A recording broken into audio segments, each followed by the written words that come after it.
Imagine two police officers at your door because your neighbor claims you're illegally keeping people out of a pool that's been in your family for 3 generations. She had no idea what she was about to uncover. The pounding on my front door that morning was in. Just louded was the kind of knock that rattles your bones, the sort that sets your heart racing before you even open it. I wasn't expecting visitors, and I certainly wasn't expecting war. But war, it seemed, had arrived. I swung open the door and froze. 2 police officers stood there, their patrol cars idling just beyond the gravel driveway like sentinels. Behind them, arms crossed and lips curled into that trademark smug smile, was Karen, the self-appointed queen of our age. The woman who, in her own mind, could dictate the lives of everyone in the neighborhood simply because she owned a clipboard and a thick sense of entitlement.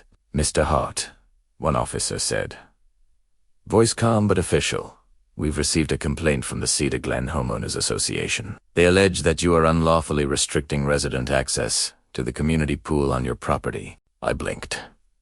Community pool. That pool behind my house, the one stretching 50 feet from my back door, shimmering in the morning sun, wasn't a community pool.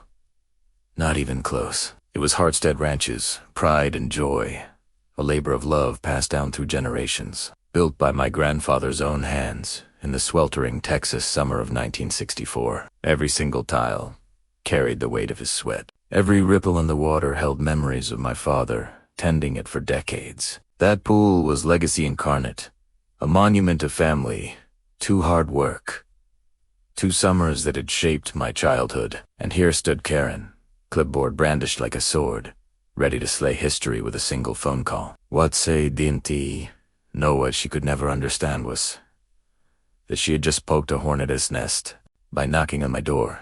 She wasn't starting a fight over water. She had stirred a storm built on decades of law, memory, and truth. Before we go any further, I want you to do something.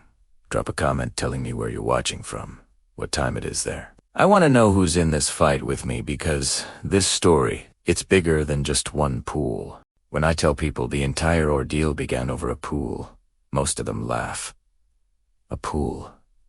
Really? It sounds trivial, harmless.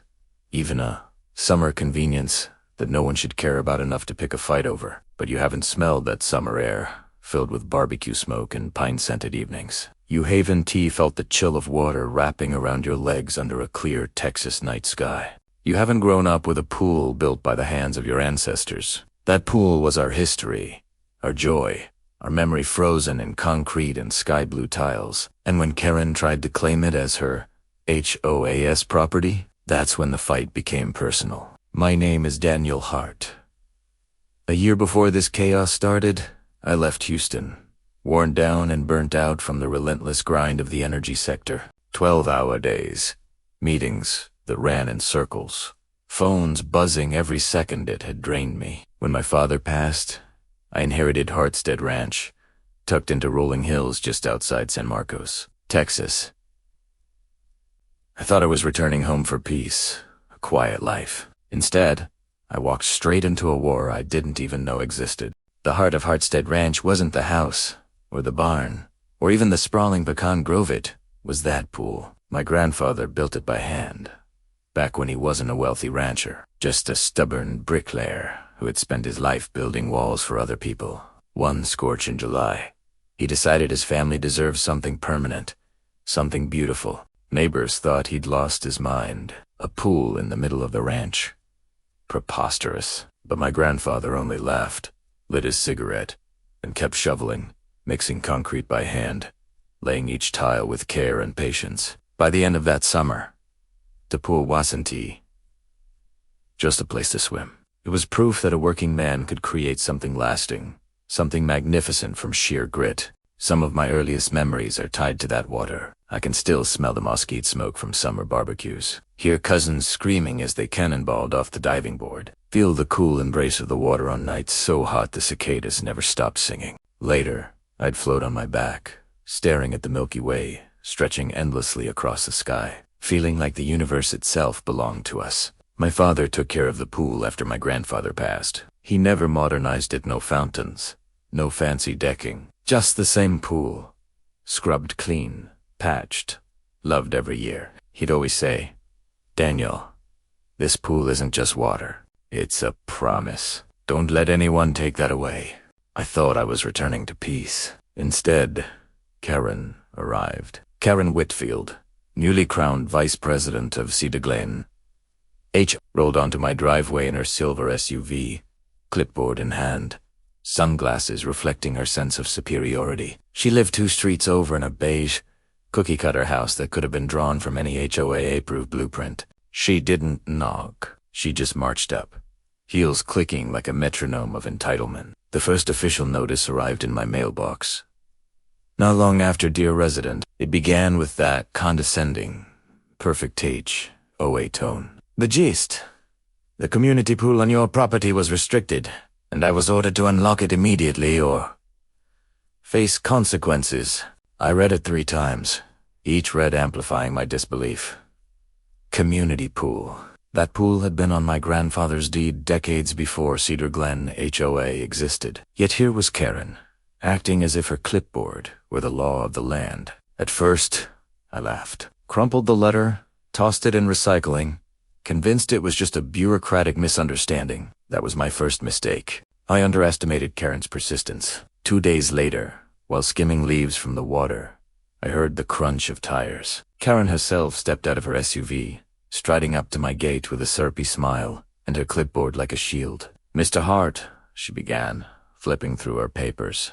"We need to discuss the pool. Residents are asking why it hasn't been accessible. As HOA vice president, it's my duty to ensure compliance." I set down my skimmer, keeping calm. "Morning, Karen." "About what?" She tilted her head, smile still fixed. "The pool is a community amenity. You must allow resident access." Glance, just that word made my blood pressure spike. I took a deep breath. This pool isn't HOA property. My grandfather built it in 1964.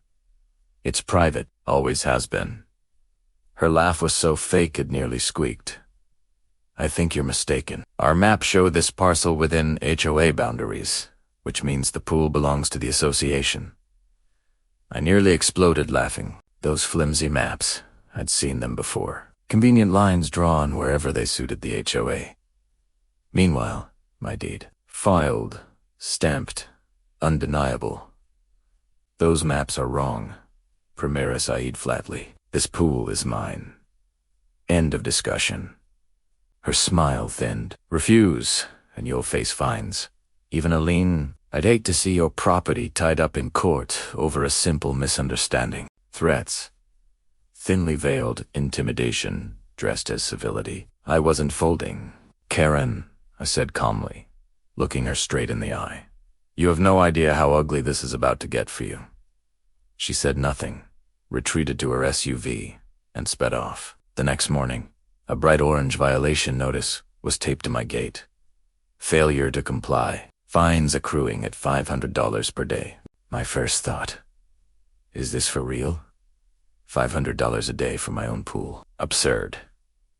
But Karen wasn't joking. This was war, and she was coming at me with everything in her bureaucratic arsenal. I called Ray, a neighbor and one of the oldest ranchers in the area, to vent. He laughed, gravelly from years of cigars and country air. "Karen thinks she owns your pool. That pool was splashing water long before she was bossing around Lawn Height. Your grandfather built it when I was a kid."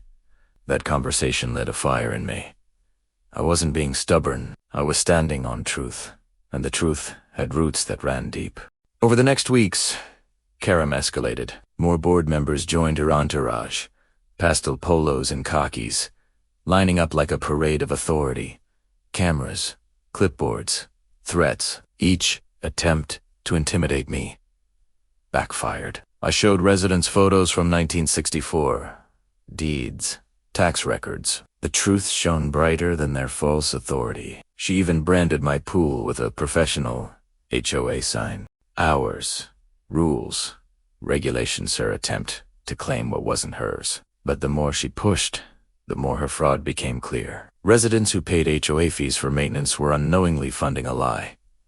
Karen wasn't protecting the community. She was protecting her con. Then came the police. 2 officers standing politely at my door, listening as Karen tried to twist the story, but her overconfidence betrayed her. She mentioned fees she couldn't legally collect without ownership. Their interests shifted immediately. I handed over deeds, surveys, and records. The truth was undeniable. By the time the cruisers rolled away, Karen was fuming, but I felt calm. Clarity.